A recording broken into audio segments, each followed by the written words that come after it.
नमस्ते, मैं हूं किशोर अजवाणी। आप देख रहे हैं देश का नंबर 1 न्यूज चैनल। घड़ी इशारा कर रही है 9 बजे रात का वक्त। 100 बात की एक बात का। 100 बात की एक बात में आज पुतिन के खात्मे का सुलेमानी प्लान क्या है?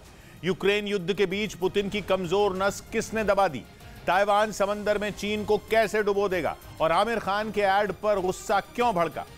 ब्रेकिंग न्यूज आ रही है। खबर है कि अमेरिका और नेटो रूस के परमाणु हथियारों पर नजर रख रहे हैं। एक रिपोर्ट में दावा किया गया कि अमेरिका ने रूस को जवाब देने की तैयारी शुरू कर दी है और अपनी परमाणु पनडुब्बियों को अलर्ट कर दिया है। नेटो महासचिव ने भी एक कार्यक्रम में बताया कि रूस की हर हरकत की निगरानी की जा रही है। बाइडेन और उनके सहयोगी देश पुतिन की उस धमकी के बाद अलर्ट हैं जिसमें उन्होंने कहा था कि वो अपने इलाकों की रक्षा करने के लिए परमाणु हथियार चला सकते हैं। और पुतिन की इस धमकी ने अमेरिका समेत नेटो में शामिल हर देश को हिलाकर रख दिया था। बाइडेन ने यह तक बोल दिया था कि पुतिन मजाक नहीं करते। ब्रिटेन के पूर्व सेना प्रमुख ने भी परमाणु युद्ध की आशंका जताई थी। और अब खबर है कि पुतिन के परमाणु हथियारों पर उनके दुश्मन नजर रख रहे हैं, क्योंकि उन्हें लगता है कि कीव पर मिसाइल अटैक करके और वहां तबाही मचाकर पुतिन आने वाले खतरे का सिग्नल दे रहे हैं। कहा तो यह भी जा रहा है कि पुतिन मिसाइलें गिराकर और कीव को जलाकर क्राइमिया ब्रिज अटैक का बदला नहीं ले रहे, बल्कि आने वाले परमाणु युद्ध की चेतावनी दे रहे हैं। क्योंकि क्राइमिया पुतिन के लिए नाक का मसला है, जहां ब्रिज अटैक ने पुतिन की तीसरी आंख खोल दी, जिसके बाद कीव और यूक्रेन के दूसरे शहरों में पुतिन ने विनाश का ऐसा खेल खेला कि बाइडेन एंड कंपनी के पसीने छूट गए। एक तरफ ज़ेलेंस्की मदद मांगते रहे और दूसरी तरफ पुतिन उनकी राजधानी को नर्क में बदलते रहे, जिसका नतीजा यह हुआ कि यूक्रेन का 30% इलाका अंधेरे में डूब सकता है। क्योंकि पुतिन ने चालाकी भरी चाल चली और यूक्रेन के पावर प्लांट पर मिसाइलें दागनी। माना जा रहा है कि पुतिन के यही आक्रामक तेवर अमेरिका और नेटो को परेशान कर रहे हैं और उन्होंने पुतिन के परमाणु हथियारों की जासूसी शुरू कर दी है। क्योंकि उन्हें पता है कि अगर पुतिन का मूड खराब हुआ तो वो मिसाइलों की तरह ही परमाणु बम दागने से पहले एक बार नहीं सोचेंगे। एक कार्यक्रम में नेटो महासचिव ने खुद कहा कि अमेरिका और नेटो रूस के परमाणु हथियारों की क्लोज मॉनिटरिंग कर रहे हैं। ब्रिटेन की खुफिया एजेंसी के प्रमुख तो ये भी मान रहे हैं कि पश्चिमी देशों के लिए ये पता लगाना मुश्किल है कि पुतिन का परमाणु हथियार कब और किधर से आएगा, क्योंकि रूस इकलौता देश है जो खुलकर परमाणु हथियारों के इस्तेमाल की बात कह रहा है। यानी पुतिन की एक धमकी ने पूरे के पूरे नेटो की नींद उड़ा दी।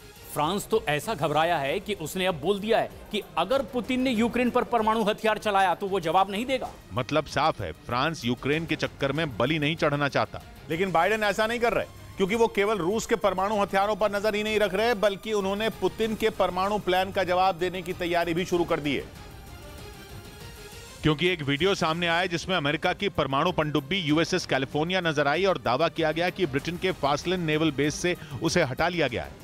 और कहा जा रहा है कि अमेरिका इस पनडुब्बी को उस इलाके में तैनात करने वाला है जहां से रूस के परमाणु हमलों का जवाब दिया जा सके। क्योंकि अमेरिका की परमाणु पनडुब्बी यूएसएस कैलिफोर्निया वर्जीनिया क्लास की सबमरीन है, जिस पर परमाणु ताकत वाली क्रूज मिसाइलें तैनात रहती हैं। स्टेल्थ तकनीक और दुश्मन के रडार से जानकारी जुटाना इसकी कुछ बड़ी खूबियों में शामिल है। यानी अमेरिका ने तैयारी शुरू कर दी है, या यूं कहें कि अमेरिका परमाणु हमले का जवाब परमाणु हमले से देने के लिए तैयार है। क्योंकि बाइडेन ने एक बार भी नहीं कहा कि वो रूस को रोकने के लिए परमाणु हथियार नहीं चलाएंगे।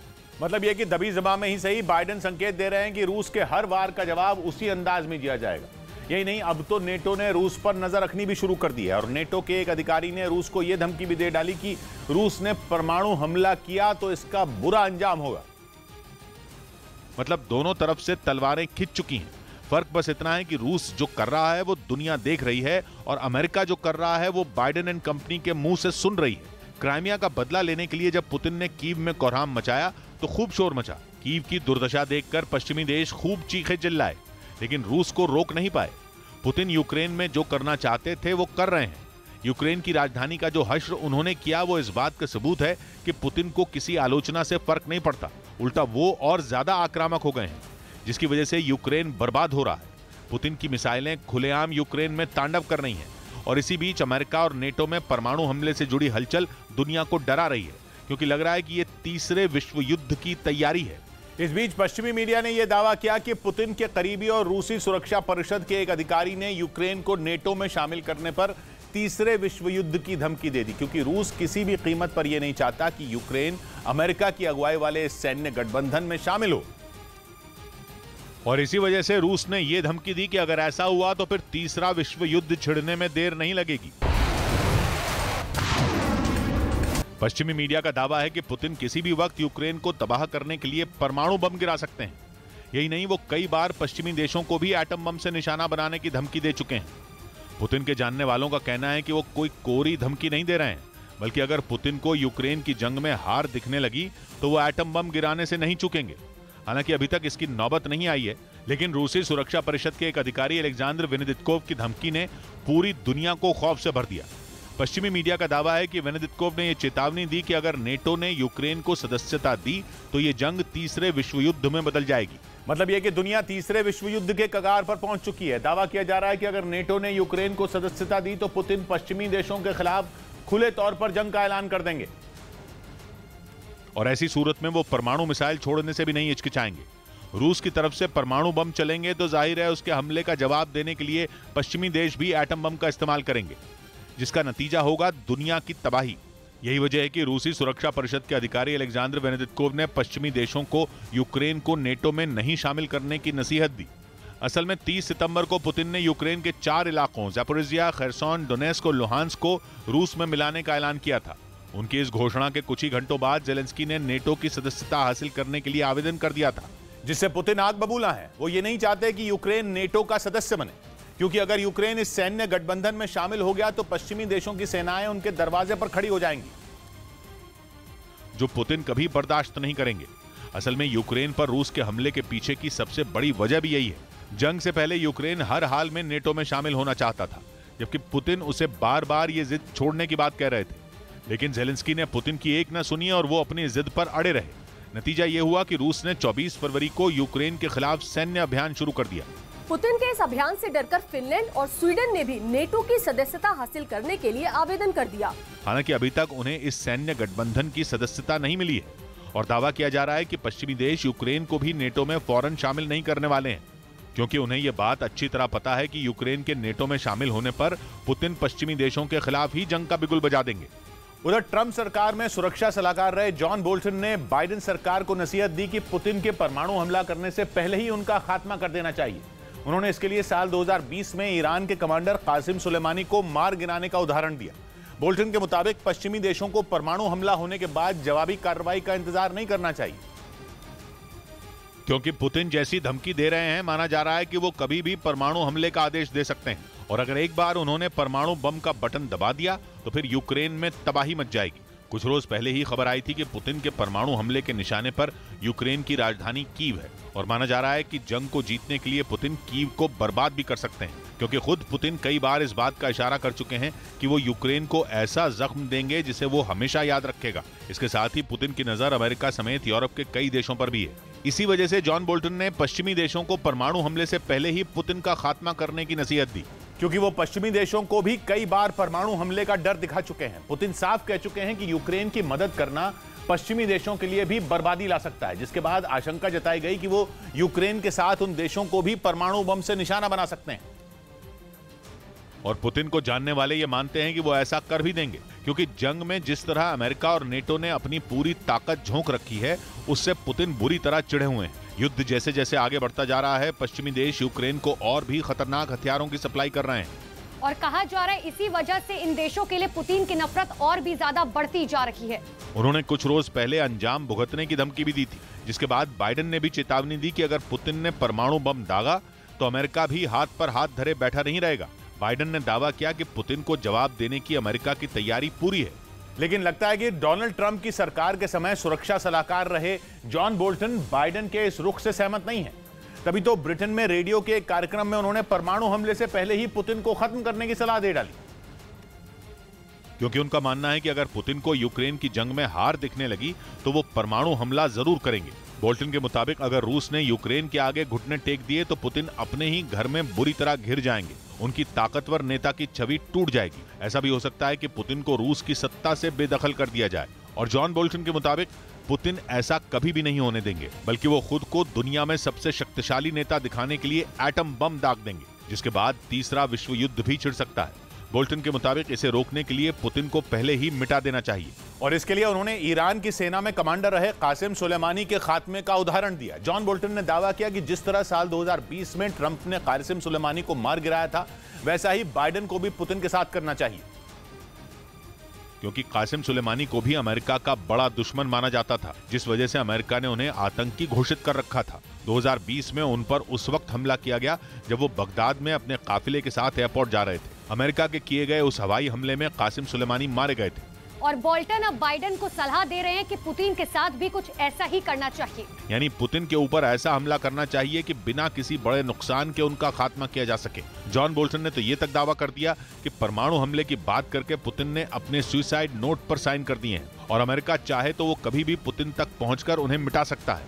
इस बीच पश्चिमी मीडिया ने दावा किया कि उत्तर कोरिया के शासक किम ने भी परमाणु हमले की तैयारी शुरू कर दी है। किम ने इस बार 2 ऐसी मिसाइलों का परीक्षण किया जो परमाणु हथियार ले जाने में सक्षम है। दक्षिण कोरिया और जापान के साथ मिलकर मिलिट्री ड्रिल करने से अमेरिका और उत्तर कोरिया के बीच तनाव चरम पर है।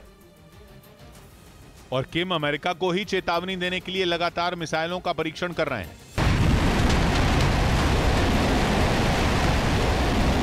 पिछले 14 दिनों में किम ने 7 बैलिस्टिक मिसाइलों का परीक्षण करके पूरी दुनिया को चौंका दिया था, लेकिन इसके बाद उन्होंने जो मिसाइल दागी उसने किम के दुश्मनों को चौंकाया नहीं बल्कि खौफ से भर दिया। दावा किया गया कि उत्तर कोरिया ने इस बार लंबी दूरी तक वार करने वाली 2 क्रूज मिसाइलों का परीक्षण किया। इन मिसाइलों में परमाणु हथियार भी फिट किए जा सकते हैं और ऐसी मिसाइलों के परीक्षण के बाद ही आशंका जताई जाने लगी कि किम भी परमाणु हमले की तैयारी में जुट गए हैं। और वो भी रूस के राष्ट्रपति पुतिन की राह पकड़ सकते हैं, क्योंकि पुतिन की ही तरह वो भी अमेरिका को अपना दुश्मन मानते हैं। इसीलिए उन्होंने खुलकर ये चेतावनी दी थी कि उनकी हर एक मिसाइल का परीक्षण अमेरिका के लिए बड़ा खतरा है। और अमेरिका भी इस बात को अच्छी तरह से समझता है। वो जानता है कि किम कभी भी उसके खिलाफ मोर्चा खोल सकते हैं और प्रशांत महासागर में मौजूद उसके सबसे बड़े सैन्य अड्डे गुआम को निशाना बना सकते हैं। यही वजह है कि अमेरिकी सेनाएं उत्तर कोरिया पर नजर बनाए रखने के लिए उसके करीब लगातार अपनी उपस्थिति बनाए रखती हैं। इसके लिए वो दक्षिण कोरिया और जापान के साथ मिलकर मिलिट्री ड्रिल करती हैं। इस महीने की शुरुआत में ही तीनों देशों की सेनाओं ने एक साथ मिलकर किम को अपने तेवर दिखाए थे, जबकि एक रोज पहले ही अमेरिकी सेना ने जापान की फौज के साथ भी बड़ी मिलिट्री ड्रिल की थी। और माना जा रहा है कि अमेरिका को उत्तर कोरिया के दुश्मनों के साथ इस तरह खड़ा देखकर किम बुरी तरह तिलमिला उठे। इसी वजह से इस बार उन्होंने अमेरिका को परमाणु हथियार ले जाने वाली मिसाइलों का दम दिखाया और ऐसी एक नहीं बल्कि 2 क्रूज मिसाइलें दाग दी। दावा किया गया कि उत्तर कोरिया ने जिन मिसाइलों का परीक्षण किया उन्होंने 2000 किलोमीटर से ज्यादा की दूरी तय की और अपने टारगेट को सटीक निशाना लगाकर तबाह कर दिया। माना जा रहा है कि परमाणु हथियारों को ले जाने वाली मिसाइलों का परीक्षण करके अब किम जोंग उन ने अमेरिका को एक बार फिर से खुली धमकी दे दी है। लेकिन इस बार ये चेतावनी किसी मामूली हमले की नहीं है, बल्कि किम ने दिखा दिया कि वो परमाणु वार करने के लिए भी पूरी तरह तैयार हैं और जानकारों के मुताबिक उनकी इस धमकी को हल्के में लेना अमेरिका और उसके साथियों को भारी पड़ सकता है।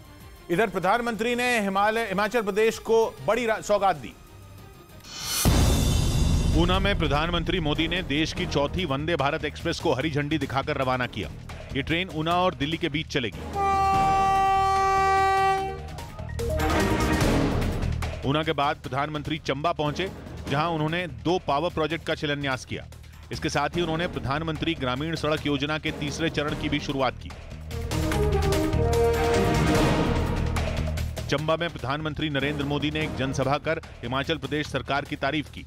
हिमाचल के अधिकार के लिए भारतीय जनता पार्टी के नेताओं को, कार्यकर्ताओं को लेकर के दिल्ली में जाकर के गुहार लगानी पड़ती थी। उधर चीन से तनातनी के बीच अमेरिका ने फिलीपींस की सेना के साथ युद्ध अभ्यास किया। यह अभ्यास ऐसी जगह हुआ जो साउथ चाइना सी और ताइवान स्ट्रेट दोनों के नजदीक है, जहां अमेरिका और फिलीपींस के सैनिकों ने हाई मार्च से ताबड़तोड़ मिसाइलें दागी।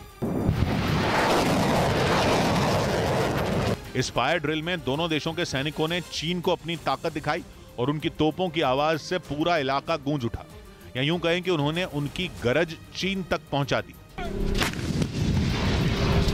ताइवान के मुद्दे पर अमेरिका की वजह से चीन वैसे ही परेशान है और अब उसके एक और पड़ोसी के साथ अमेरिका ने मिलिट्री ड्रिल की, जिसमें करीब 2500 सैनिक शामिल हुए, जिन्होंने चीन के बहुत करीब मिसाइलें दागी।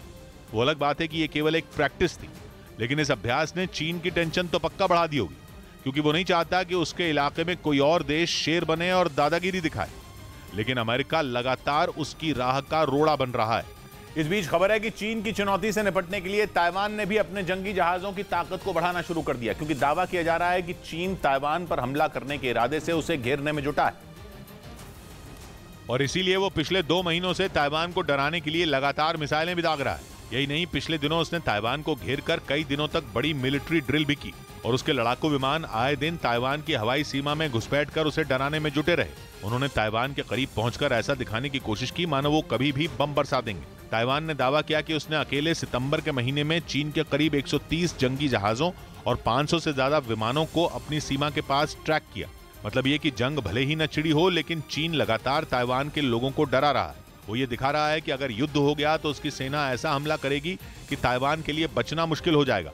और अब तो खबर है कि हाल के दिनों में चीन ने ताइवान को घेरने के लिए उसकी समुद्री सीमा के पास रोजाना गश्त करने वाले जंगी जहाजों की संख्या को दुगना कर दिया।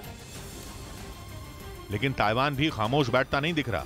वो भी अपने एयर डिफेंस सिस्टम की मदद से चीन की सभी हरकतों पर पैनी नजर गड़ाए हुए और अब तो उसने चीन को मुंहतोड़ जवाब देने का प्लान भी तैयार कर लिया, जिसके तहत वो अपनी नौसेना की ताकत को बढ़ाएगा।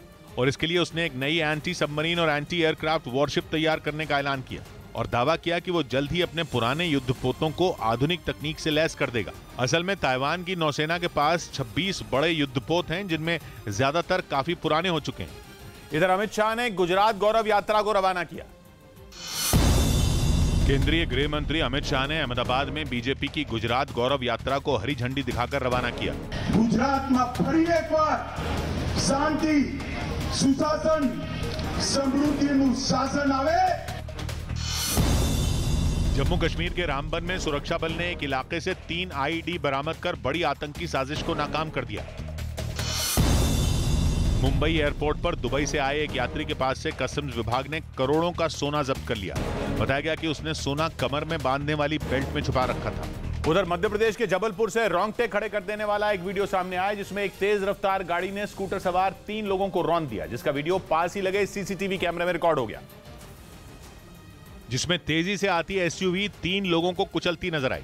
बेकाबू रफ्तार से आ रही गाड़ी डिवाइडर के पास खड़े स्कूटर से जा भिड़ी। इसके बाद तो वहां अफरा तफरी मच गई।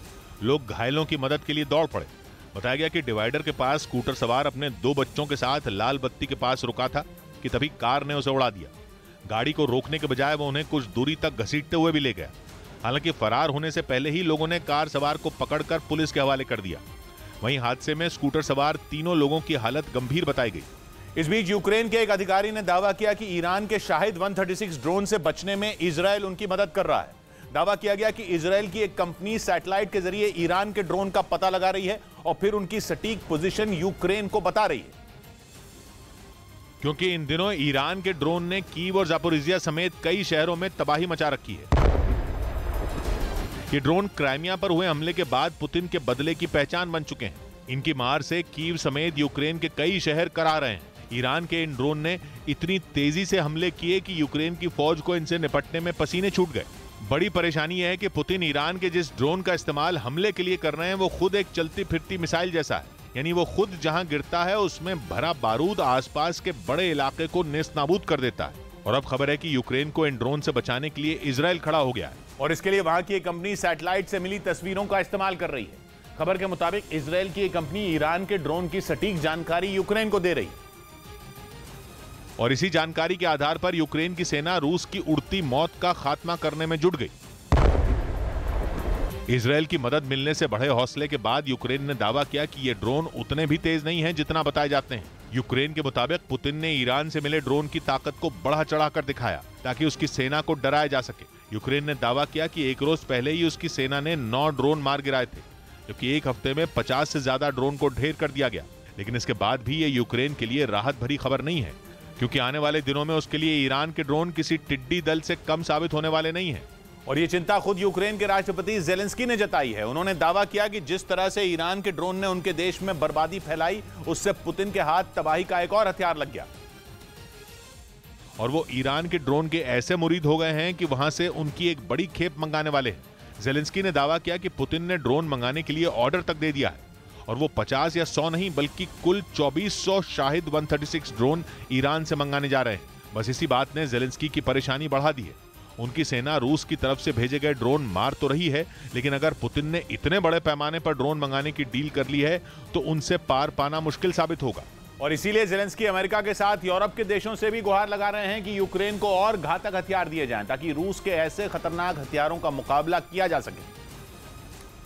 क्योंकि कुछ रोज पहले ही ये खबर आई थी कि कीव और दूसरे शहरों में ईरान के ड्रोन से जो हमले हुए उन्होंने अमेरिका से मिले एयर डिफेंस सिस्टम को बेकार साबित कर दिया।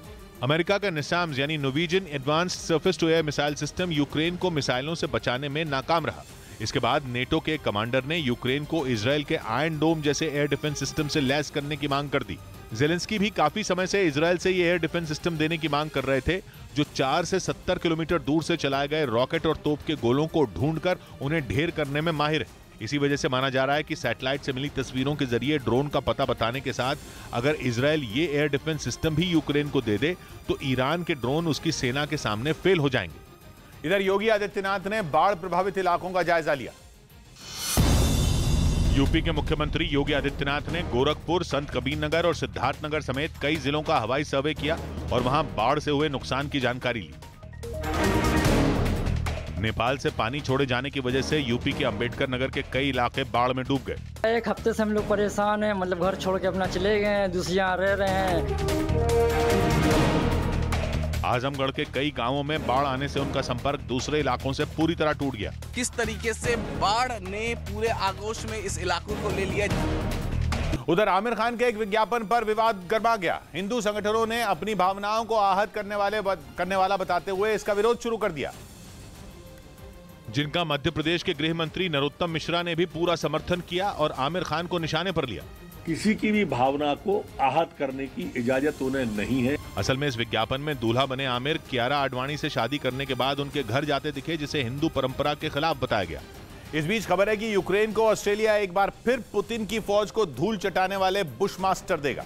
ऑस्ट्रेलिया पहले ही 40 बुशमास्टर यूक्रेन को दे चुका है, जो रूस के खिलाफ जंग में यूक्रेन के बड़े खेवनहार भी साबित हुए हैं।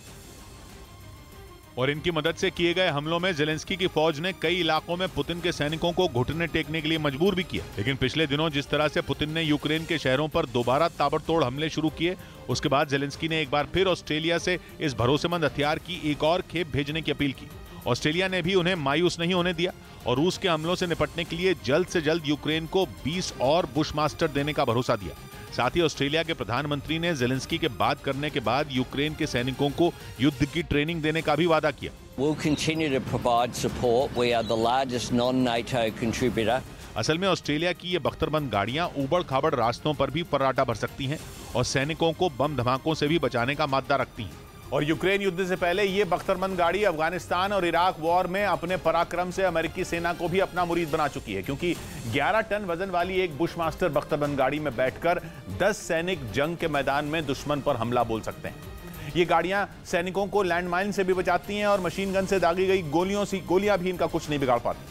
यही नहीं, हथियारों से लैस इन गाड़ियों की मदद से दुश्मन पर बम भी दागे जा सकते हैं और एक बार तेल का टैंक फुल होने के बाद ये 3 दिन तक जंग के मैदान में मोर्चे पर डटी रह सकती है। इधर मोहाली आरपीजी अटैक मामले का आरोपी धरा गया।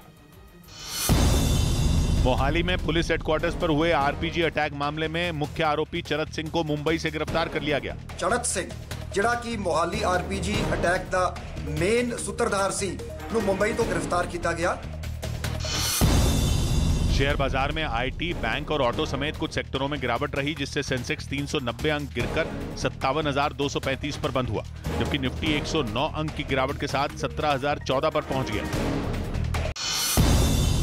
राजस्थान के माउंट आबू में पुलिस ने चेकिंग के दौरान 2 कारों से करीब 6 करोड़ रुपए कैश बरामद किए। इस मामले में 4 लोगों को हिरासत में लिया गया।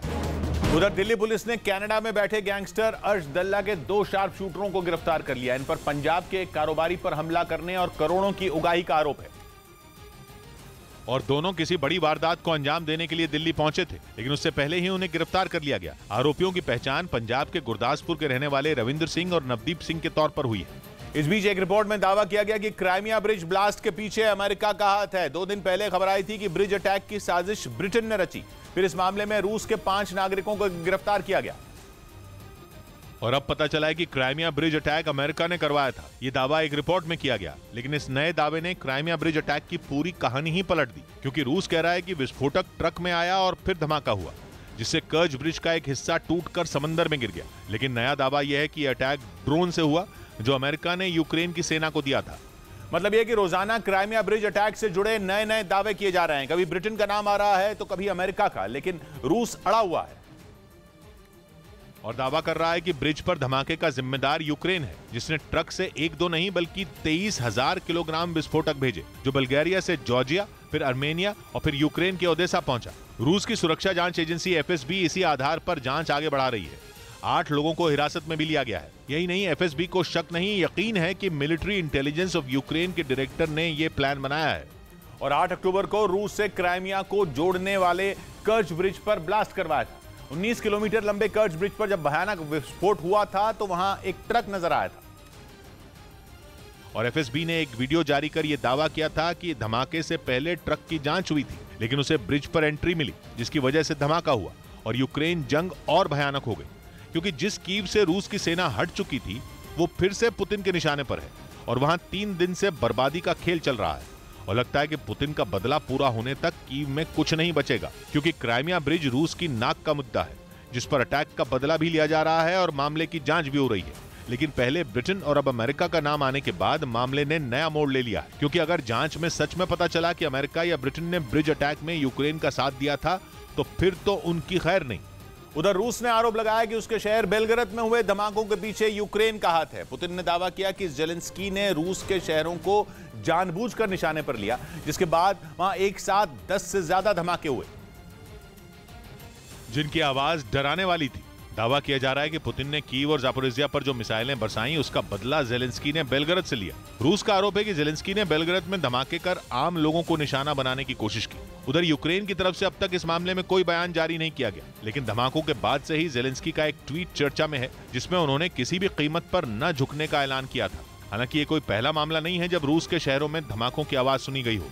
बेलग्राद में इससे पहले भी जोरदार विस्फोट हुए थे और अब एक साथ 10 से ज्यादा धमाकों ने वहां दहशत फैला दी, जिसके बाद लोग जान बचाने के लिए यहां वहां भागते दिखे। इधर आम आदमी पार्टी के नेता गोपाल इटालिया को हिरासत में लेने के बाद छोड़ दिया गया। गुजरात में आम आदमी पार्टी के प्रदेश अध्यक्ष गोपाल इटालिया को दिल्ली पुलिस ने 3 घंटे तक हिरासत में रखा। वो राष्ट्रीय महिला आयोग के नोटिस का जवाब देने दिल्ली आए थे। इटालिया पर प्रधानमंत्री मोदी के खिलाफ अपशब्दों के इस्तेमाल का आरोप है। गोपाल इटालिया पर दिल्ली पुलिस की कार्रवाई से आम आदमी पार्टी भड़क गई और उसने बीजेपी पर हमला बोला। गुजरात की जनता भारतीय जनता पार्टी को सबक सिखाई।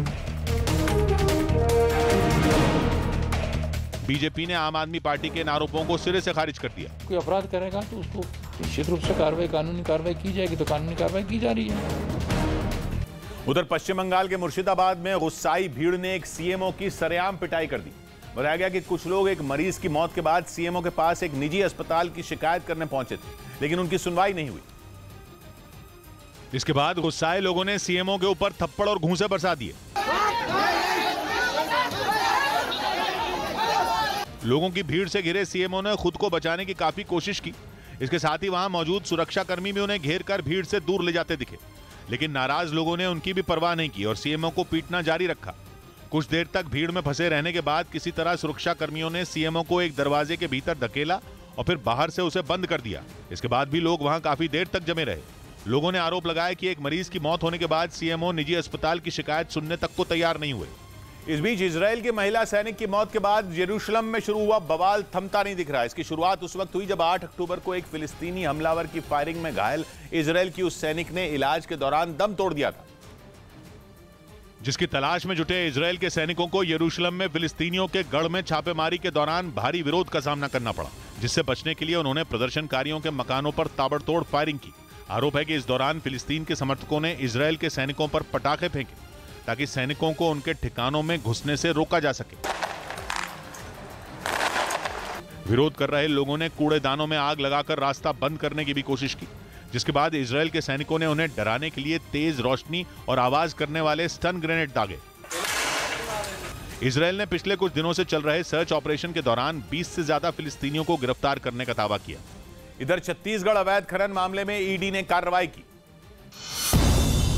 ईडी ने छत्तीसगढ़ अवैध खनन मामले में एक आईएएस अधिकारी समेत 3 लोगों को गिरफ्तार कर लिया।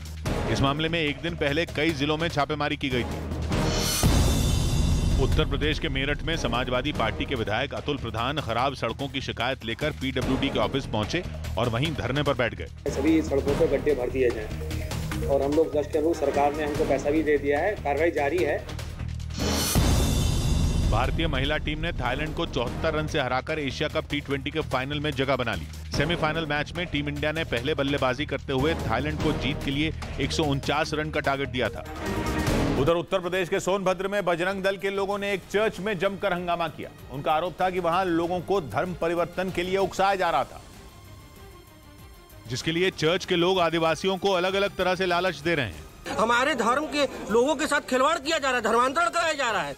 हालांकि चर्च प्रबंधन का दावा था कि वहां उनकी संस्था का स्वर्ण जयंती महोत्सव मनाया जा रहा था, जिसके लिए कई राज्यों से लोग आए। मेरा विश्वास में हम चल रहे हैं, उसमें कोई किसी को जबरदस्ती इतना बड़ा आयोजन। हंगामा होने के बाद पुलिस ने उस कार्यक्रम को बंद करवाकर दोनों तरफ के लोगों को शांत कराया। इस बीच खबर है कि रूस अब जंग में लड़ने के लिए अपने 50 साल पुराने टैंकों को तैयार कर रहा है। ये टैंक उसने सोवियत दौर की लड़ाइयों में इस्तेमाल किए थे और उसके बाद से ये रूस की सेना के लिए कबाड़ की तरह थे।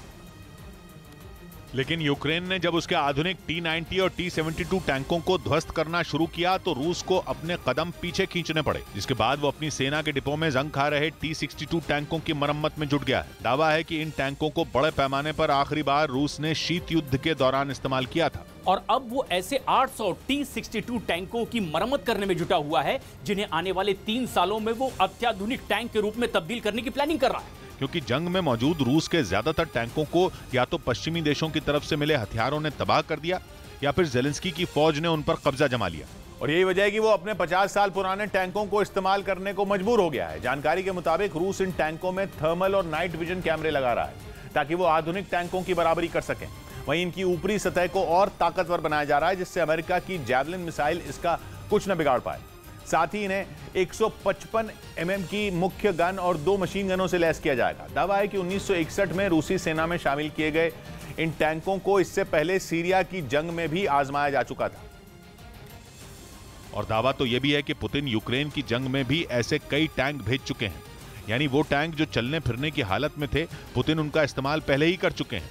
जिसके पीछे रूस की दलील यह है कि उसके पुराने टैंक ज्यादा तबाही मचाने की ताकत रखते हैं, इसलिए उसने उन टैंकों पर भरोसा जताया। वहीं दूसरी तरफ पश्चिमी मीडिया का दावा है कि प्रतिबंधों की वजह से रूस की कमर टूट चुकी है, जिसके बाद अब धीरे धीरे उसके पास हथियारों और टैंकों की कमी होने लगी है। इसलिए पुतिन को मजबूरी में अपने बर्बाद टैंकों और हथियारों को अपग्रेड कर इस्तेमाल करना पड़ रहा है। उधर अमेरिका ने अपने उस शक्तिशाली टैंक की पहली झलक दुनिया को दिखा दी, जिसे वो जंग में भयंकर तबाही मचाने के लिए बना रहा था। दावा किया गया कि उसका ये टैंक पल भर में रूस और चीन के आधुनिक टैंकों को ध्वस्त कर सकता है, जिसका नाम है एब्रम्स एक्स, जो 1980 से यूएस की सेना में शामिल M1 एब्रम्स टैंक का सबसे आधुनिक वर्जन है, जिसकी पहली झलक अमेरिका ने दुनिया को दिखा दी है। जानकारी के मुताबिक इस टैंक की खासियत इसमें लगी स्मूथ बोर गन है, जो तोप की तरह एक बार में दनादन कई गोले दाग सकती है। साथ ही ये कई आधुनिक गन और कैमरों से लैस है। इसके बावजूद टैंक का वजन काफी कम है, जिसकी वजह यह है कि अमेरिका इसे एयरक्राफ्ट के जरिए सीधे जंग के मैदान में उतारने के लिए तैयार कर रहा है। इसलिए उसने इस टैंक की तुलना हर लिहाज से रूस के T-14 अरमाता टैंकों से की है, क्योंकि रूस ने अपने महाशक्तिशाली अरमाता टैंकों को जंग में उतार दिया है। हालांकि अमेरिका का दावा है कि उसका ये टैंक अरमाता से कई मायनों में मीलों आगे है, क्योंकि इसमें आधुनिक हथियारों के अलावा रिमोट वेपन सिस्टम का इस्तेमाल किया गया है, यानी बटन दबाते ही ये दुश्मन को ढेर कर सकता है। साथ ही इसकी स्मूथ बोर गन में ऑटो लोडर है, यानी उसमें गोले भरने के लिए अलग से एक सैनिक की जरूरत नहीं होगी। इसी वजह से बाकी टैंकों के मुकाबले इसमें 4 की जगह 3 सैनिक की पर्याप्त होंगे। वहीं ये वजन में काफी हल्का है, जिससे इसकी रफ्तार भी बाकी टैंकों की तुलना में ज्यादा होगी। इधर राजस्थान में बीजेपी जन आक्रोश यात्रा निकालेगी। राजस्थान में बीजेपी गहलोत सरकार के खिलाफ 20 नवंबर से जन आक्रोश यात्रा निकालेगी। 1 महीने तक चलने वाली इस यात्रा का समापन प्रधानमंत्री मोदी करेंगे। राजस्थान के जयपुर में पुलिस और फूड डिपार्टमेंट ने एक तेल फैक्ट्री में छापेमारी कर मिलावटी सरसों का तेल बरामद किया। बताया गया कि सरसों के तेल में चावल के तेल की मिलावट की जा रही थी। वक्त आ रहा, त्योहार है और आप बाजार के अंदर अगर तेल खरीदने के लिए जा रहे हैं तो सावधान हो जाइए। मुंबई के पास ठाणे में आपसी विवाद की वजह से एक होटल में कुछ लोगों ने तोड़फोड़ की, जिसकी शिकायत दर्ज करने के बाद पुलिस जांच में जुट गई। उधर पश्चिम बंगाल के दक्षिण 24 परगना में एक थाने के बाहर खड़ी गाड़ियों में अचानक आग लगने से हड़कंप मच गया, जिसे बुझाने के लिए वहां मौजूद लोगों ने एड़ी चोटी का जोर लगा दिया और पानी की बाल्टी के साथ पाइप के सहारे आग बुझाने की कोशिश करने लगे। हादसे की खबर मिलते ही पुलिस वालों की मदद के लिए वहां रहने वाले भी आ पहुंचे, जिसके बाद हर कोई लपटों को शांत करने में जुट गया। लेकिन तब तक आग इतनी विकराल हो चुकी थी कि उस पर काबू पाना मुश्किल हो गया। पूरे इलाके को काले धुएं के गुबार ने घेर लिया। थोड़ी ही देर में आग पहले से भी ज्यादा भड़क गई, जिसकी चपेट में वहां खड़ी कई मोटरसाइकिल और गाड़ियां आ गईं। इस बीच आग को फैलने से रोकने के लिए कुछ लोग वहां खड़ी बाकी गाड़ियों और मोटरसाइकिलों को हटाने लगे। कोई गाड़ियों को धक्का देकर हटाता नजर आया तो कोई मोटरसाइकिल को खींचकर दूर ले जाने की कोशिश करता दिखा।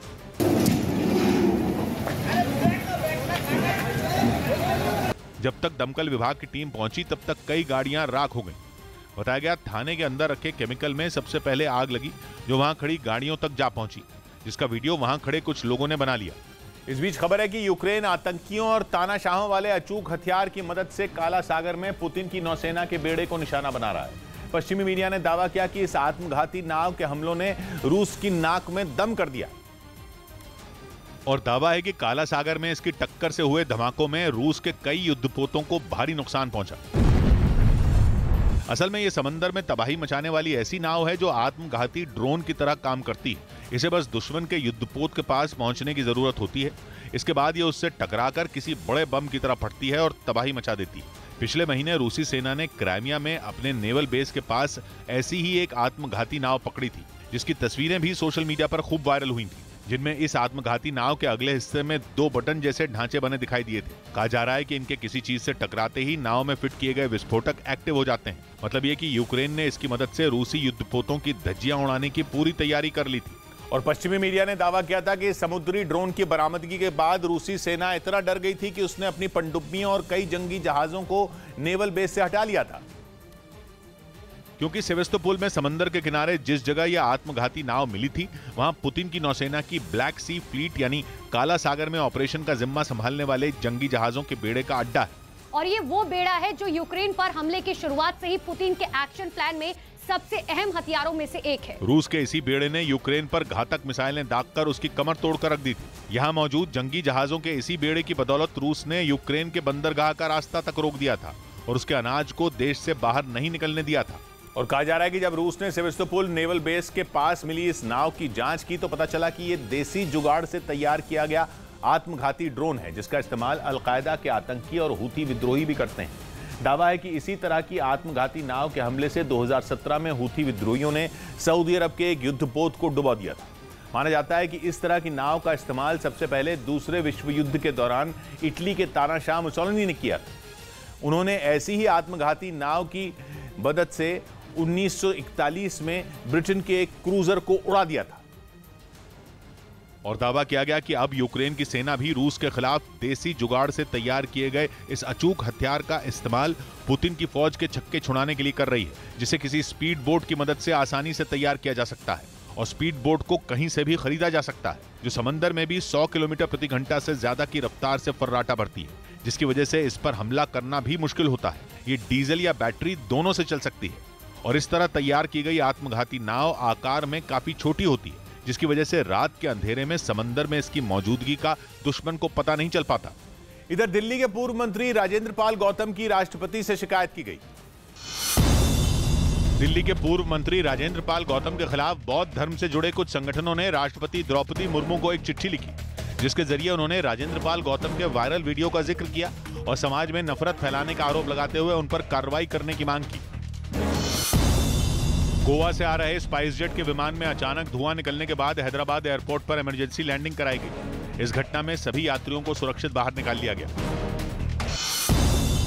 रिलायंस इंडस्ट्रीज के चेयरमैन मुकेश अंबानी ने बद्रीनाथ और केदारनाथ धाम पहुंचकर पूजा अर्चना की। इस दौरान उन्होंने दोनों धाम में 2.5 करोड़ रुपए दान दिए।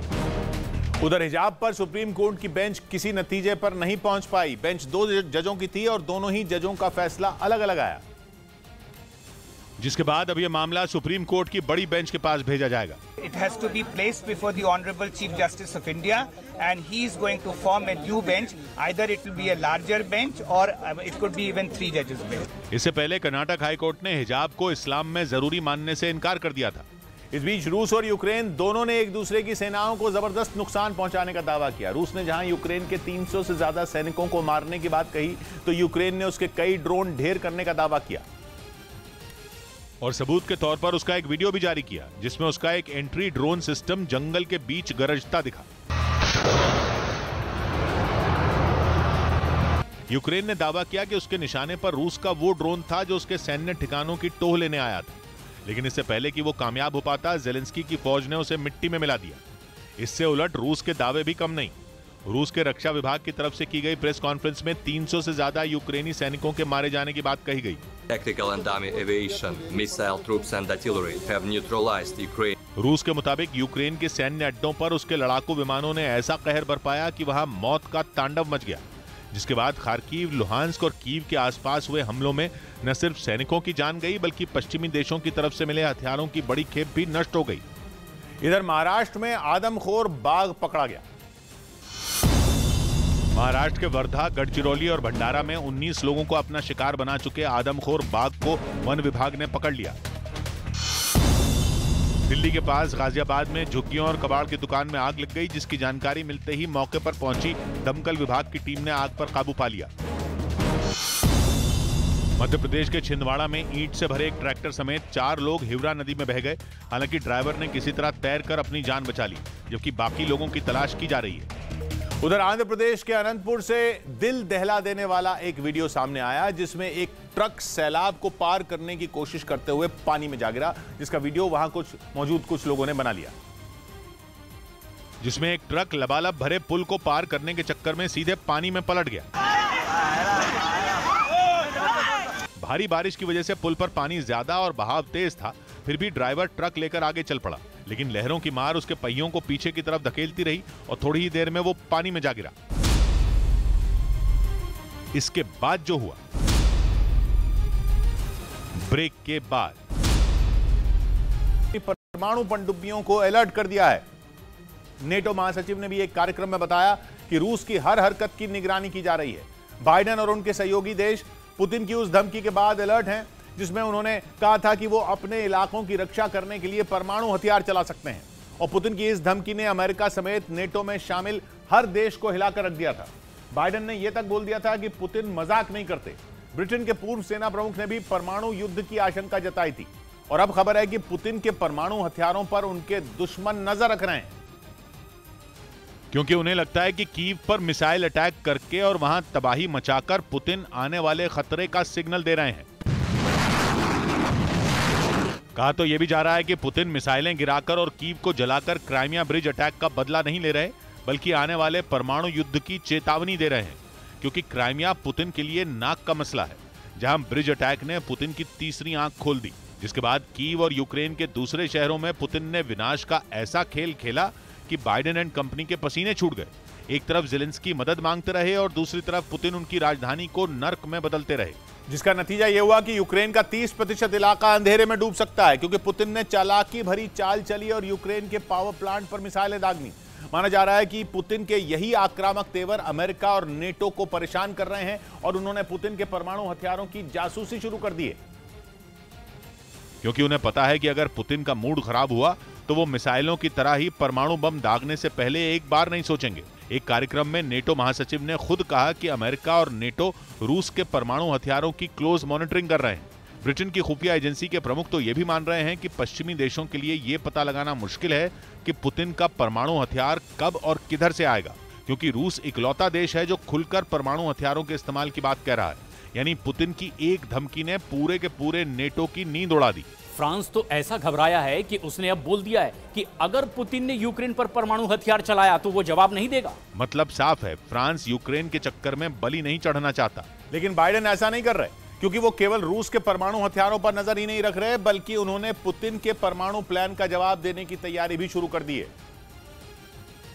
क्योंकि एक वीडियो सामने आया जिसमें अमेरिका की परमाणु पनडुब्बी यूएसएस कैलिफोर्निया नजर आई और दावा किया गया कि ब्रिटेन के फासलिन नेवल बेस से उसे हटा लिया गया है। और कहा जा रहा है कि अमेरिका इस पनडुब्बी को उस इलाके में तैनात करने वाला है जहां से रूस के परमाणु हमलों का जवाब दिया जा सके, क्योंकि अमेरिका की परमाणु पनडुब्बी यूएसएस कैलिफोर्निया वर्जीनिया क्लास की सबमरीन है, जिस पर परमाणु ताकत वाली क्रूज मिसाइलें तैनात रहती हैं। स्टेल्थ तकनीक और दुश्मन के रडार से जानकारी जुटाना इसकी कुछ बड़ी खूबियों में शामिल है। यानी अमेरिका ने तैयारी शुरू कर दी है, या यूं कहें कि अमेरिका परमाणु हमले का जवाब परमाणु हमले से देने के लिए तैयार है, क्योंकि बाइडेन ने एक बार भी नहीं कहा कि वो रूस को रोकने के लिए परमाणु हथियार नहीं चलाएंगे।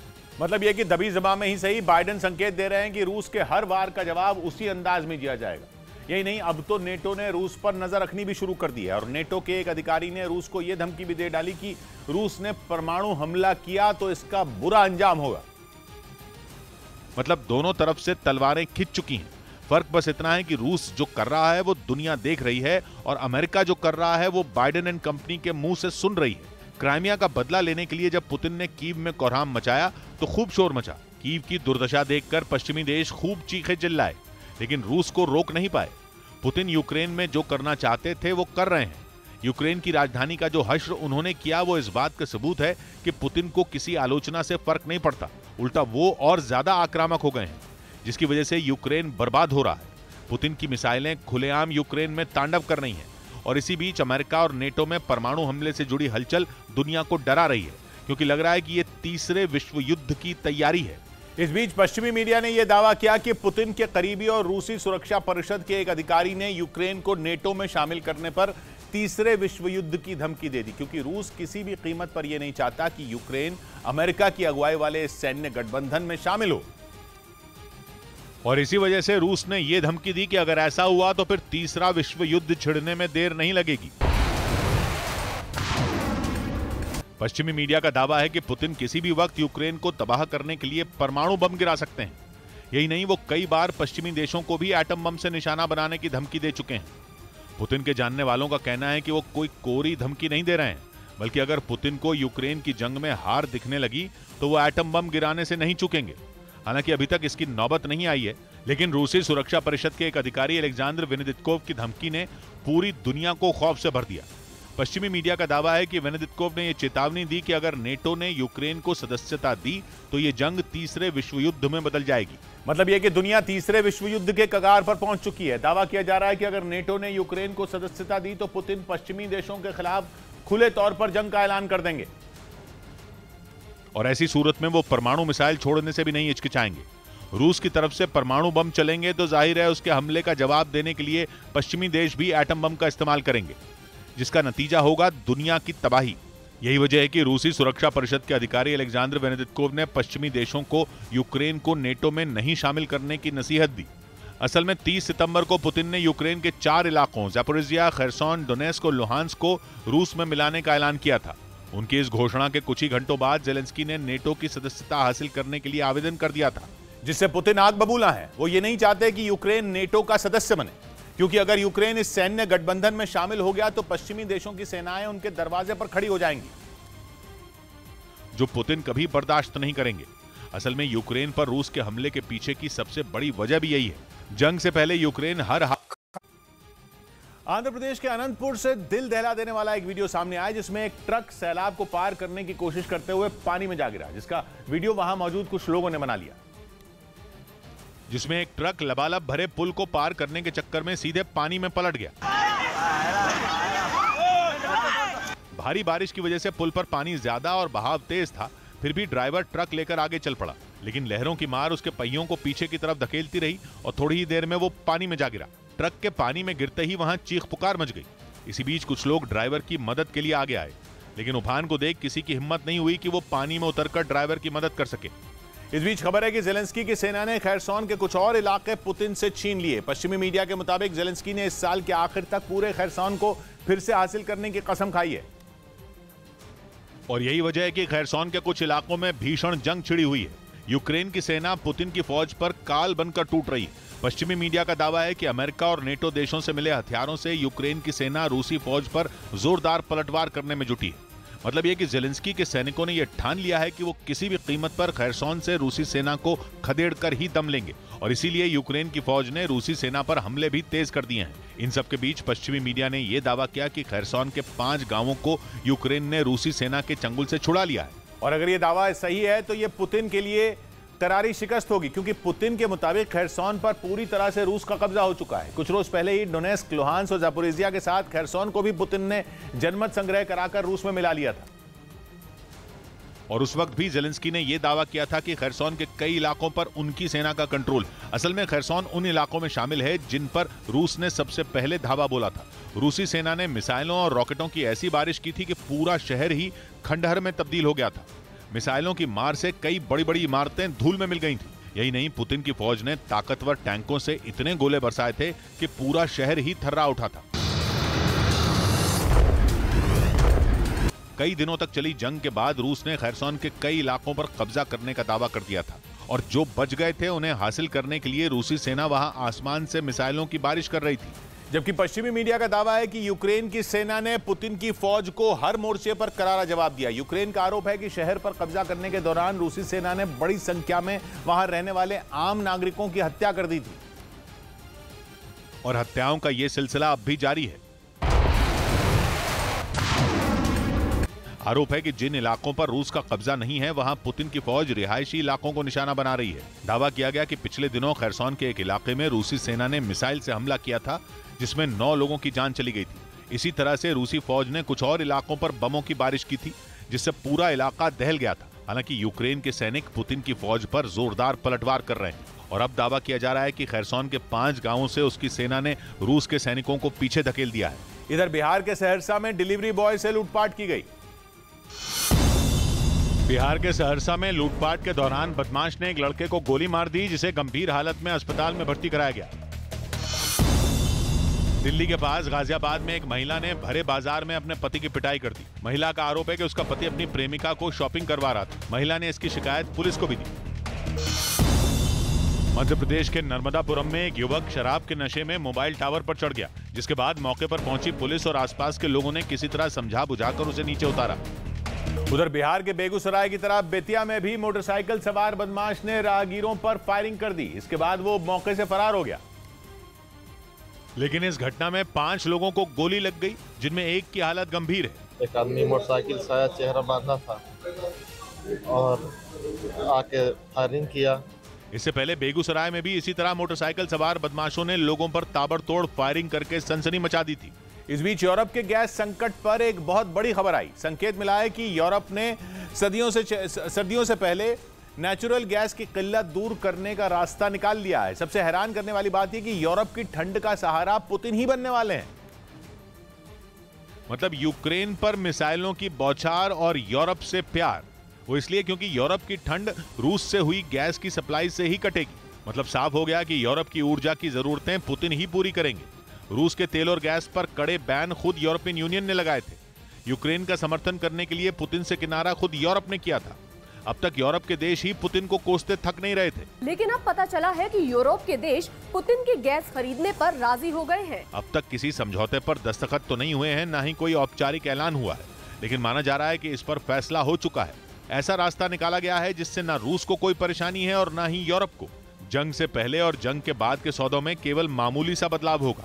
बदलाव ये होगा कि बीच में तुर्की की एंट्री होगी, यानी सारे सौदे तुर्की के रास्ते होंगे। मतलब यह कि रूस की गैस तुर्की के रास्ते यूरोप तक पहुंचेगी और यूरोप से पैसा भी तुर्की होते हुए रूस तक पहुंचेगा। पुतिन के एक भाषण के बाद अचानक तेल और गैस का पूरा खेल ही पलट गया। रूस के राष्ट्रपति पुतिन ने अपने भाषण में यूरोप के साथ हमदर्दी जताई थी और कहा था कि वो यूरोप के देशों तक सस्ती गैस पहुंचाना चाहते हैं। उन्होंने साफ कहा कि वो यूरोप के देशों तक नेचुरल गैस की सप्लाई करना चाहते हैं। उन्होंने बढ़ती ठंड और यूरोप में गैस की बढ़ती किल्लत की भी बात की। यूरोप के लोगों के साथ हमदर्दी भी जताई। यूरोपियन यूनियन को उन्होंने 2 विकल्प दिए। ये दोनों रास्ते यूरोप तक रूस की गैस की सप्लाई करने के लिए थे। पहला रास्ता नॉर्ड स्ट्रीम 2 के जरिए गैस की सप्लाई का दिया। ये पाइपलाइन रूस से जर्मनी तक पहुंचती है, जो बनकर तैयार भी है, लेकिन कभी भी इससे गैस की सप्लाई नहीं हुई। इसी पाइपलाइन में धमाका भी हुआ था, लेकिन पुतिन का दावा है कि नुकसान न के बराबर है, जो ठीक कर लिया जाएगा। लेकिन सबसे दिलचस्प दूसरा विकल्प बताया गया। पुतिन ने विकल्प दिया कि तुर्की के रास्ते यूरोप तक नेचुरल गैस की सप्लाई की जा सकती है, यानी रूस अपनी गैस तुर्की को देगा और तुर्की वही गैस यूरोप को सप्लाई कर देगा। मतलब यह कि अगर यूरोप इस जंग की वजह से रूस और पुतिन को अछूत मानता है तो वो रूस की गैस तुर्की से खरीद सकता है। पुतिन का प्लान हैरान करने वाला था, लेकिन उससे भी ज्यादा हैरान करने वाला यूरोपियन यूनियन का जवाब सामने आया जब उन्होंने दूसरे विकल्प यानी तुर्की के जरिए गैस लेने पर सहमति जता दी। मतलब ये कि यूक्रेन को तबाह करने वाले पुतिन की गैस अगर तुर्की से आएगी तो यूरोप की शिकायत खत्म हो जाएगी। ये जवाब इतनी जल्दी आया जैसे पहले ही यूरोप के देश जंग के नाम पर पुतिन का विरोध करके थक चुके हों। बिल्कुल ऐसा लगा जैसे पुतिन ने यूरोप की सबसे कमजोर नस दबा दी हो। तुर्की के रास्ते आने वाली गैस लेने पर यूरोप ऐसे राजी हुआ कि जैसे पुतिन ने उनके मन की बात सुन ली हो। यूरोप को एक दिन पहले तक पुतिन युद्ध अपराधी और आतंकी लग रहे थे, लेकिन अगले ही दिन उनकी सारी शिकायत दूर हो गई। जो गैस नॉर्ड स्ट्रीम से आने पर जंग में रूस का समर्थन होता है, वही गैस तुर्की से लेने पर यूक्रेन का समर्थन होने लगेगा। लेकिन यह भी साफ हो गया कि सर्दियों से पहले यूरोप की सबसे बड़ी टेंशन अभी तक नेचुरल गैस ही है, जबकि 15 दिन से यूरोप दावा कर रहा है कि गैस का स्टॉक 90% तक भर लिया गया है। और अगर यूरोप के देशों का यह दावा सही है तो वो नेचुरल गैस की किल्लत खत्म कर चुके थे। अगर यह दावा सही होता तो जंग के नाजुक मोड़ पर यूरोप पुतिन के सामने घुटने न टेकता। दावा यह है कि रूस का विकल्प ढूंढने के चक्कर में यूरोप की अर्थव्यवस्था ही दम तोड़ती जा रही है। एक तो नेचुरल गैस की कीमतें जंग के बाद से ऊंचाई के रिकॉर्ड बना रही, ऊपर से यूरोप तक पहुंचने में गैस और भी महंगी हो रही है। पुतिन जानते हैं कि रूस की गैस छोड़कर किसी और देश से गैस खरीदना यूरोप के लिए घाटे का सौदा है। इसीलिए उन्होंने कई महीनों तक यूरोप के सब्र का इम्तिहान लिया, फिर एक ऐसा ऑफर दिया जिसे चाहकर भी यूरोप के देश ठुकरा न पाए, खासतौर पर तब जब यूरोप में हंगरी और सर्बिया जैसे देश पहले से रूस पर बैन का विरोध करते रहे हैं। दूसरी तरफ यह भी साफ हो गया कि तुर्की की भूमिका इस जंग में रूस के दोस्त के तौर पर रही है, चाहे वो नेटो में स्वीडन और फिनलैंड को सदस्यता दिलाने का मसला हो या तेल और गैस के सौदे का। क्योंकि इतना तो साफ है कि पुतिन ने जो कुछ कहा वो अचानक नहीं कहा। तुर्की के रास्ते गैस की सप्लाई का पूरा खाका वो पहले ही तैयार कर चुके थे। उन्हें इस बात का भी भरोसा था कि यूरोप तक गैस की सप्लाई से तुर्की पीछे नहीं हटेगा। तुर्की की भूमिका पर सवाल पहले से उठते रहे। नेटो के नियमों के मुताबिक किसी भी देश को संगठन में शामिल करने के लिए सभी सदस्यों की सहमति जरूरी है। तुर्की भी नेटो का सदस्य है और तुर्की की रूस से दोस्ती का मतलब साफ है। चाहकर भी अमेरिका और यूरोप नेटो में स्वीडन और फिनलैंड को एंट्री नहीं दे पाएंगे। यहां तक कि यूक्रेन की सदस्यता का पेच फंसने के पीछे भी तुर्की एक बड़ी वजह हो सकता है। माना तो यहां तक जाता है कि अमेरिका भी यूक्रेन को नेटो की सदस्यता दिलाने में जल्दबाजी इसी वजह से नहीं दिखा रहा, क्योंकि वो जानता है कि अगर उसने कोशिश भी की तो उनकी फजीहत ही होगी। मतलब ये कि महीनों तक चली जंग के बाद घूम फिरकर सब कुछ पुराने ढर्रे पर पहुंच रहा है, या यूं कहिए कि जैसा पुतिन चाहते थे वैसा ही हो रहा है। इधर यूपी के मुजफ्फरनगर में मुठभेड़ के दौरान 2 बदमाश घायल हो गए। यूपी के मुजफ्फरनगर में पुलिस और 2 बदमाशों के बीच मुठभेड़ हुई, जिसमें गोली लगने से वो दोनों घायल हो गए। बाद में पुलिस ने उन्हें अस्पताल में भर्ती करवाया। पुलिस ने आत्मरक्षा फायरिंग की, जिसमें दोनों बदमाशों को गोली लगी है, उनका इलाज कराया जा रहा है। महाराष्ट्र के पुणे में तेंदुए ने महिला पर हमला कर उसे मौत के घाट उतार दिया। घटना की जानकारी मिलते ही वन विभाग ने तेंदुए को पकड़ने के लिए जगह जगह पिंजड़े लगा दिए। पटना के बोरिंग रोड इलाके में एक बिल्डिंग में आग लग गई, जिसे काबू करने में फायर ब्रिगेड को काफी मशक्कत करनी पड़ी। उधर कांग्रेस नेता मल्लिकार्जुन खड़गे के एक बयान पर सियासत शुरू हो गई। खड़गे ने यह बयान भोपाल दौरे के दौरान दिया और बकरीद और मुहर्रम पर कुछ ऐसा कह दिया कि विवाद हो गया। बकरीद में बचेंगे तो मुहर्रम में नाचेंगे। बीजेपी ने उनके बयान को आपत्तिजनक माना। ये बेहद आपत्तिजनक और असंवेदनशील बयान है। कांग्रेस पार्टी के अध्यक्ष पद के प्रत्याशी मल्लिकार्जुन खड़गे अपने लिए वोट की अपील करने भोपाल पहुंचे थे। इस बीच खबर है कि नेटो को यूक्रेन को एयर डिफेंस सिस्टम देने में दिक्कत आ रही है, क्योंकि उनके पास उतने एयर डिफेंस सिस्टम है ही नहीं जितने जेलेंस्की ने मांगे हैं। मतलब साफ है, नेटो ने वादा तो कर दिया, लेकिन उसे निभाना उसके लिए मुश्किल हो रहा है। मतलब कीव को पुतिन की आग उगलती मिसाइलों से बचाना कठिन होता जा रहा है। 3 दिन से कीव ही नहीं, यूक्रेन के कई शहर जल रहे हैं। पुतिन वहां जो चाहते हैं वो कर रहे हैं। उन्होंने जमीन और समंदर दोनों रास्तों से यूक्रेन के कई शहरों में बम बरसाए, वहां पावर प्लांट बर्बाद किए, गाड़ियों को जला डाला, ऊंची ऊंची इमारतों को खंडहर में बदल दिया। और ये सब तब हुआ जब जेलेंस्की नेटो से हथियारों की भीख मांग रहे थे और कह रहे थे कि उन्हें ताकतवर एयर डिफेंस सिस्टम चाहिए, क्योंकि साफ साफ दिख रहा है कि ये जंग सर्दियों में भी चलती रहेगी, जिसमें रूस और ताकतवर हो जाएगा, क्योंकि यूक्रेन और उसके दोस्त सर्दियों के मौसम में कमजोर पड़ जाएंगे, क्योंकि पुतिन ने उन्हें गैस की सप्लाई देनी बंद कर दी है और यूक्रेन के कई पावर प्लांट उड़ा दिए हैं। यानी आने वाले कुछ महीने यूक्रेन पर भारी पड़ने वाले हैं, और अगर ऐसे में उसे हथियार नहीं मिले तो फिर तो मुश्किल डबल हो जाएगी। हालांकि नेटो ने उसे हथियार देने से मना नहीं किया, उल्टा वो उसे लगातार हथियार दे रहा है। लेकिन अगर उसके पास हथियार होंगे ही नहीं तो देगा कैसे? क्योंकि खबर है कि अमेरिका जैसे बड़े देशों में भी हथियारों का उत्पादन कम हुआ है और यूक्रेन में डिमांड बढ़ी है, क्योंकि पुतिन नहीं रुक रहे। वो मिसाइल हो या बम दागे जा रहे हैं और यूक्रेन नेटो से हथियार मिलने के इंतजार में है, क्योंकि उनके पास जो एयर डिफेंस सिस्टम है वो पुतिन की मिसाइलों को नहीं रोक पा रहे। खबर है कि जेलेंस्की के वादे पर नेटो ने मदद के लिए हामी भी भर दी। और खबर आई कि अमेरिका यूक्रेन को 4 लाख करोड़ के एयर डिफेंस सिस्टम देगा। इसके अलावा जर्मनी 3,500 करोड़, फ्रांस 3,000 करोड़ और कनाडा 2,800 करोड़ की मदद करने वाला है। लेकिन असली खबर यह है कि मदद के लिए हामी भर चुके इन देशों के पास इतने एयर डिफेंस सिस्टम हैं ही नहीं। या यूं कहें कि रूस ने यूक्रेन को बर्बाद करने के लिए अपने हथियारों की ऐसी बारिश की है कि यूक्रेन के मददगारों के हाथ पांव फूल गए हैं। वो बड़े बड़े वादे तो कर रहे हैं, लेकिन उनमें उन्हें पूरा करने का दम नहीं दिख रहा, क्योंकि शायद ही किसी ने सोचा था कि यूक्रेन जंग 8 महीने तक चलती रहेगी और यूक्रेन को लगातार हथियारों की मदद करनी पड़ेगी। मतलब रूस के वार ने नेटो को बेबस कर दिया है। वो यूक्रेन की मदद करके भी फंसेगा और न करके भी, क्योंकि साफ साफ दिख रहा है कि ये जंग सर्दियों में भी चलती रहेगी, जिसमें रूस और ताकतवर हो जाएगा, क्योंकि यूक्रेन और उसके दोस्त सर्दियों के मौसम में कमजोर पड़ जाएंगे, क्योंकि पुतिन ने उन्हें गैस की सप्लाई देनी बंद कर दी है और यूक्रेन के कई पावर प्लांट उड़ा दिए हैं। यानी आने वाले कुछ महीने यूक्रेन पर भारी पड़ने वाले हैं और अगर ऐसे में उसे हथियार नहीं मिले तो फिर तो मुश्किल डबल हो जाएगी। हालांकि नेटो ने उसे हथियार देने से मना नहीं किया, उल्टा वो उसे लगातार हथियार दे रहा है। लेकिन अगर उसके पास हथियार होंगे ही नहीं तो देगा कैसे? क्योंकि खबर है कि अमेरिका जैसे बड़े देशों में भी हथियारों का उत्पादन कम हुआ है और यूक्रेन में डिमांड बढ़ी है, क्योंकि पुतिन नहीं रुक रहे। वो मिसाइल हो या बम दागे जा रहे हैं और यूक्रेन नेटो से हथियार मिलने के इंतजार में है। उधर यूक्रेन जंग का बड़ा असर अब G20 की बैठक पर भी पड़ना तय है। अगले महीने होने वाली G20 की बैठक में बाइडेन ने पुतिन से मिलने से इनकार कर दिया, जबकि पहले दोनों नेताओं के मिलने का कार्यक्रम तय था। लेकिन अब खबर आई कि बाइडेन और पुतिन के बीच कोई मुलाकात नहीं होगी। आमतौर पर इस तरह की अहम बैठकों के साथ बड़े नेताओं की मुलाकातें होती रही हैं। इसके जरिए न सिर्फ कूटनीति की बिसात सचती है, बल्कि दोनों मुल्कों के आपसी मुद्दों पर भी बातचीत होती है। यूक्रेन में चल रही जंग के बावजूद बाइडेन और पुतिन के बीच मुलाकात तय मानी जा रही थी, लेकिन अब बाइडेन की नाराजगी की नई वजह ओपेक प्लस देशों की बैठक को माना जा रहा है। जब से ओपेक प्लस देशों ने तेल का उत्पादन कम करने का फैसला लिया है, अमेरिका के तेवर बदले हुए हैं। कभी वो सऊदी अरब को सबक सिखाने की बात कर रहे हैं तो कभी पुतिन पर गुस्सा निकाल रहे हैं। दूसरी तरफ यूरोप का नेचुरल गैस का संकट भी सुलझता दिख रहा है।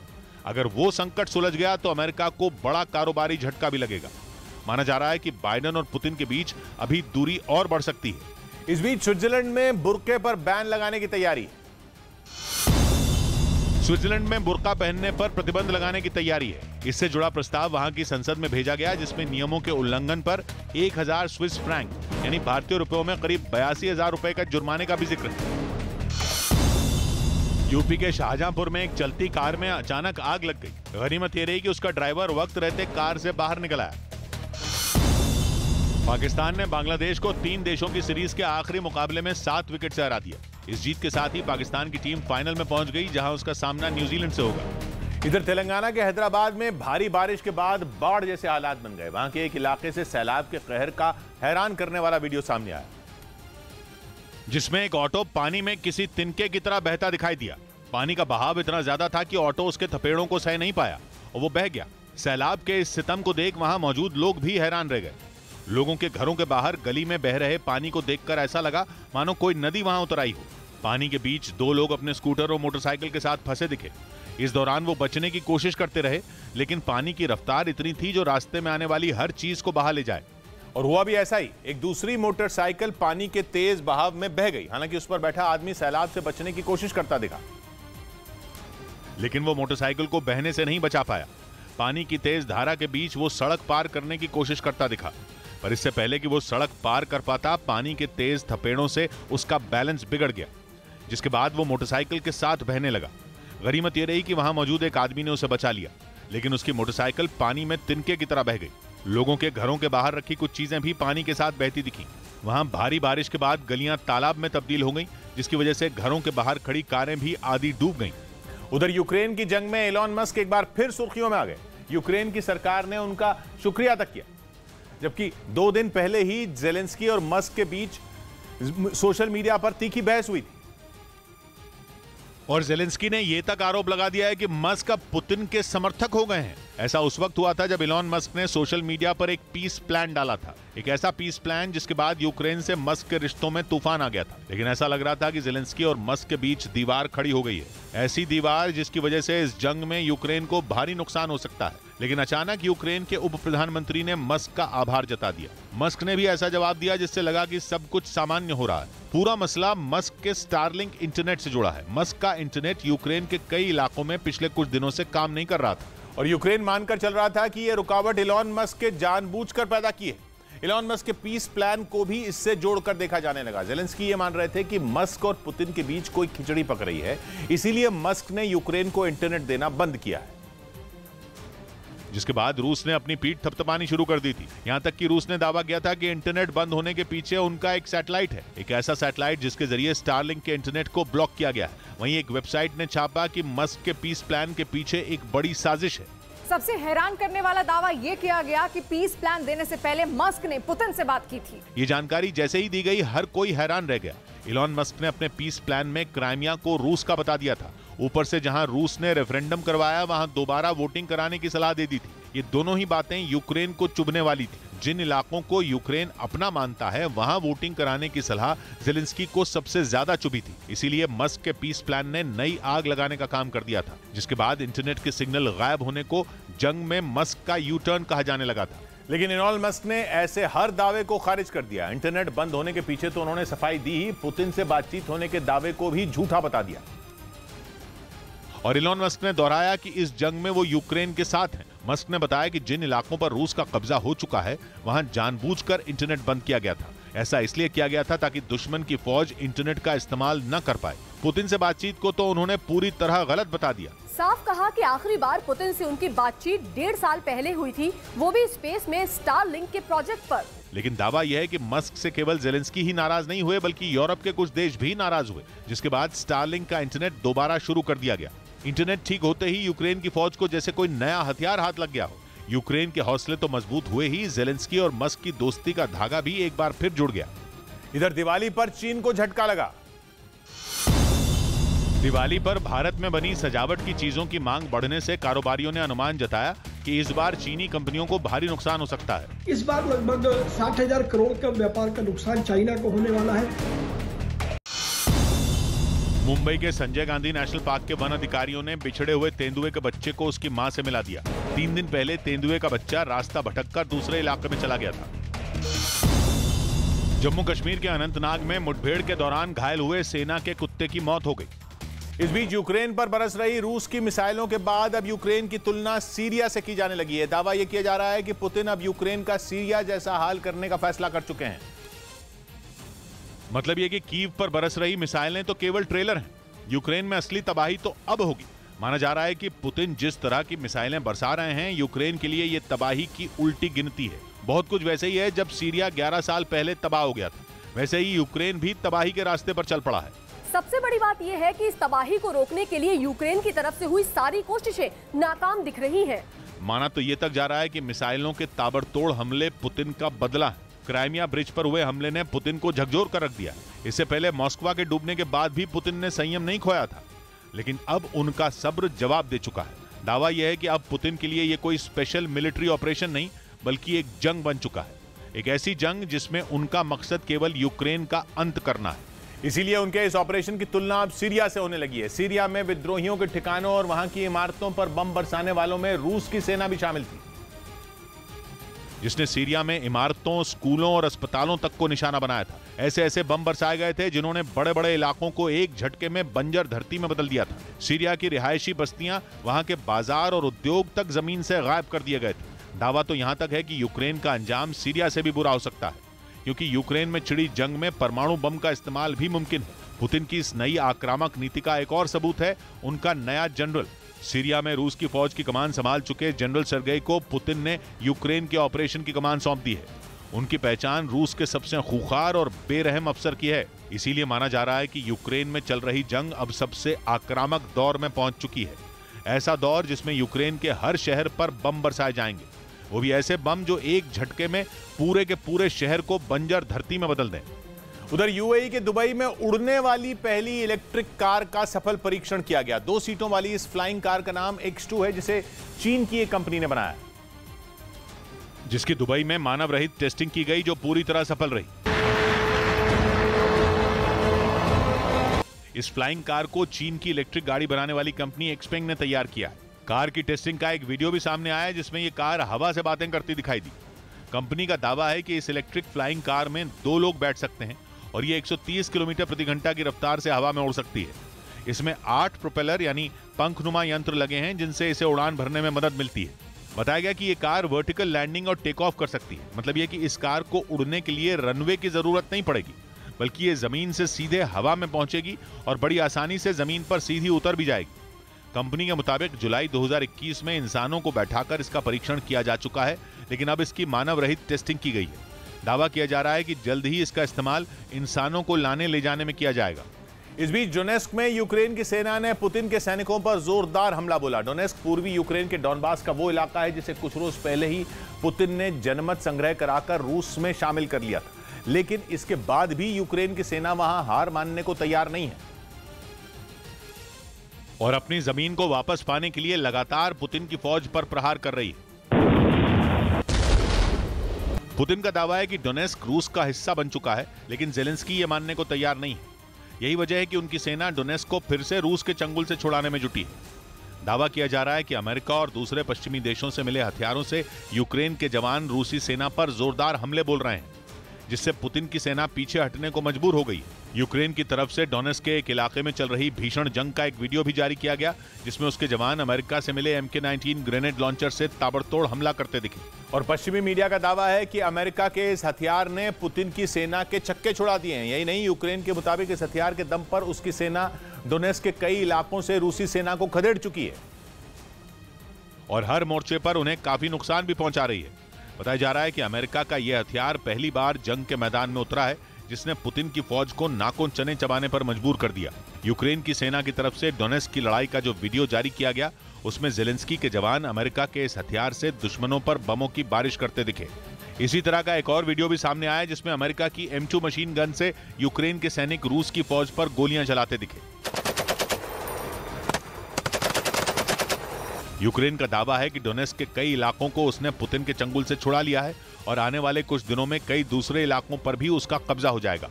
इधर गुजरात के कच्छ में प्रशासन ने एक बंदरगाह के पास अतिक्रमण के खिलाफ कार्रवाई की और बुलडोजर की मदद से अवैध तरीके से बनाए गए मकानों को गिरा दिया। इस दौरान वहां भारी पुलिस बल भी तैनात किया गया, जिनकी मौजूदगी में कार्रवाई को अंजाम दिया गया। बुलडोजर की मदद से पहले एक मकान की छत को तोड़ा गया और फिर एक ही झटके में उसकी सारी दीवारों को ध्वस्त कर दिया गया।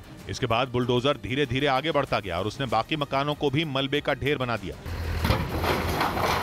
बताया गया कि बंदरगाह के पास की जमीन और अवैध तरीके से बने करीब 700 मकानों को जमींदोज किया गया। हालांकि कार्रवाई से पहले ही वहां रहने वाले लोग अपने घरों को खाली कर चुके थे। इससे पहले गुजरात के द्वारका और पोरबंदर में भी कई अवैध मकानों समेत धार्मिक स्थलों को गिराया गया था।